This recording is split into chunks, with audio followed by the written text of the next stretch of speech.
been, I guess, sort of in an observation mode. And being that they came in apparently the late 80s, and throughout the 90s, and then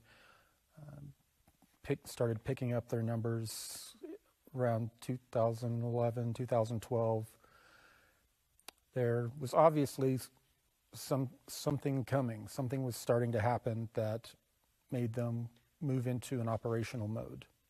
It turns out that the secret space programs and even some programs on Earth and the Black Ops programs had been studying a region of space that we were entering in the galaxy, and some what they had called super waves coming towards our solar system that were clouds of energetic particles. And they knew that it was going to directly affect our solar system and our sun. And indeed, we have seen changes in the sun and changes in all the planets occurring since at least that time period, if not probably before.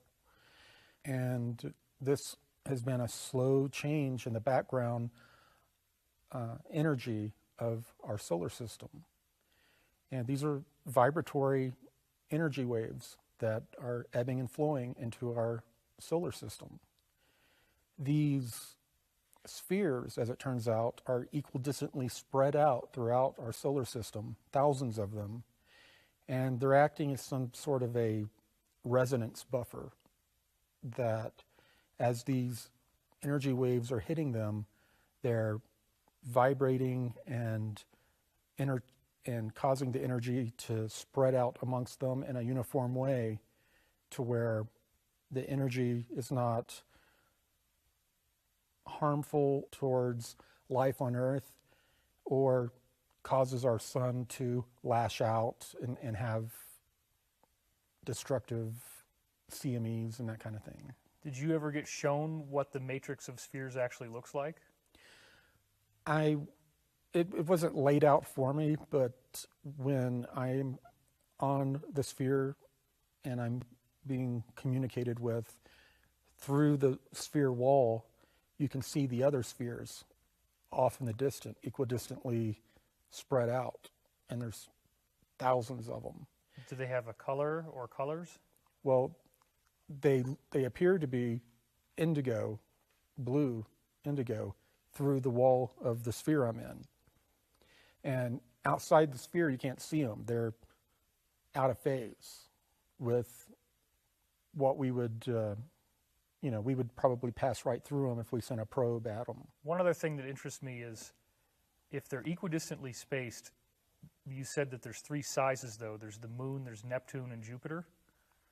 Is it that the bigger ones are closer to the sun to absorb more energy, or is there a reason why there's different sizes if they're all in the same spacing of each other? I don't know why the size differences. I know that the larger ones are out close to the gas giants. Oh. The largest number of them are the moon-sized ones. Okay. Those are the ones that are spread out equidistantly. There are a large number of the Neptune and Jupiter-sized ones that seem to be spaced further out towards the gas giants and out further towards the Oort cloud.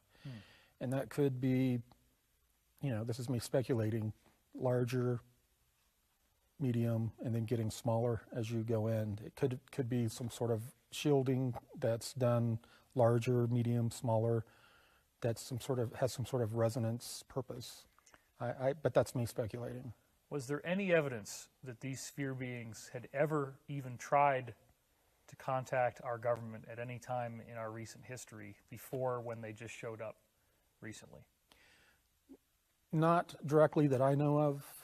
I know that they had told me that 3 other times in history they had communicated with humans and given a similar message and given given more detailed information to certain people, and that they had turned it into religions and cults and totally distorted the information. But I do not know of any time when they have been directly in contact with the government. During the 50s, we were being contacted by a whole array of beings. Some of them were coming to us, wanting us to get rid of our nuclear weapons, delivering a very similar hippie message that the military people didn't like. They didn't want to get rid of nuclear weapons. They wanted to find more, they wanted to obtain more technologies that they could turn into weapons. Who were these people that showed up in the 1950s that said this? Well, there was one group that was reported that were described as appearing similar to the Greys, and they called them the Blues, but they were very tall. And that's the description that I had of them. And they were described as being very love and hippie-like. And they tried to warn us about decisions we were making, groups we were getting involved with, and the dangers of nuclear energy and nuclear weapons and the route we were taking. And we unceremoniously sent them on their way. Is there any similarity between the Blues and the Blue Avians in terms of their message? It seems that there's a very close tie-in in their message and their general way of thinking. I wouldn't go as far to speculate that they are one of the two sphere beings that haven't presented themselves. I have no idea who those other two are, okay. But it wouldn't surprise me if they turned out to be one. What did they claim we would have gained if we gave up nuclear weapons? Did they want some kind of disclosure? Yes, they wanted full disclosure. They were prepared to provide peaceful technologies in exchange for us giving up our militaristic and the way of life that we had at that time. The war, we had just gotten over World War II, and we were pushing deeper and deeper into the Cold War, and they saw that as something they wanted to nip in the bud, and the people that were in control of Earth didn't want to have anything to do with that path. They wanted to have more power and more weapons, more technology, and there were other beings out there that were happy to give them that. So these Blue Avians, they have an agenda that involves what exactly? Why do you think they're here? They have given a message that they are not here to be our saviors. They're not here to come down and arrest or remove all the bad guys. That they had a message for us, and the message is basically the same as the tenets of a lot of the basic religions on the planet, basically similar to the Golden Rules. They stated that we should focus, because of the vibratory changes that our solar system is going through, we should focus on raising our vibration and raising our consciousness. Do you think there's some reason why they chose the avian form? Like maybe the feathers and angels, that kind of connection? I have no idea. I have no idea why they chose the form they did. Did they tell you that they don't need to be in that form? Yes. One of the things that they stated when they were answering questions was that they don't need any type of conveyance. They don't need spaceships. They don't need technology. They're a consciousness, higher vibratory, higher density type of being. They can change their location by consciousness, just by thinking it so. You said that when you had the delegation, the first meeting where you spoke on their behalf, that they just appeared in the room behind you? Correct. Is that a normal thing that intelligent civilizations do? No. normally there's some sort of technology involved, even if they're using teleportation. So obviously we're in a tangled area because they've chosen you as a messenger, and clearly you're not an average guy. There's nobody else I know of who's been willing to come forward who's been taken up into space. You've had this happen your whole life. Did they say anything about why you had such an unusual life? Do you have a connection to them that goes from before? The avian that I was talking to, Raw Tier Air, he informed me that I came from their soul group and that I was here for a reason, and that I had chosen to be here for a reason. And did he explain what he meant by soul group? That there were wanderers and starseeds that were here on the earth that are here for a chosen reason, a chosen purpose. And there are a whole lot of different definitions of starseeds and wanderers out there. And in my case, the definition just seemed to be that at one time I existed in their plane among them, and that unbeknownst to me now, I chose to come here during this lifetime for this purpose. And among the conversations or communications, they said that I needed to make sure that I didn't present myself as any type of guru, or to let my ego get overdeveloped, and to make it all about the message and make sure that none of this developed into a religion. We needed to focus on the message and focus on expanding our consciousness and raising our vibrations.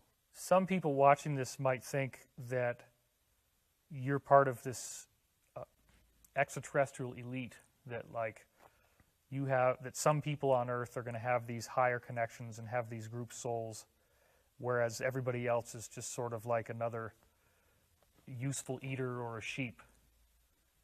The number of people that are here right now that are here for a purpose is an astounding number.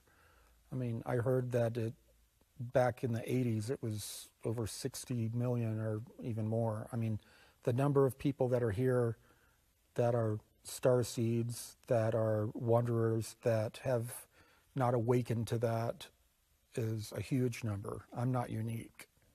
Do other people who are not starseeds or wanderers still have some soul themselves? Yeah, everybody has a soul. Okay, well, most people don't know that. A lot of people are having visitations or contacts by these orb beings, and this is a process of the awakening that's occurring. What are some of the other ways that these beings might be using to awaken people? Dreams. What would a dream be that would be like an example? Well, there are a lot of people that are reporting having dreams, contacts with some of these beings in dreams. They're having dreams of being in classrooms. Just dreams of being in classrooms where they may not consciously remember what they're being taught, but they're having memories of being in classrooms with groups of other people. A lot of it's happening through dreams. How important is the soul in their message? Well, the soul, the higher self connection, that's most of who we really are. The conscious waking self, the part of us right now having a conversation, is a very small part of who we actually are. We're a multi-dimensional being. There's so much going on many levels.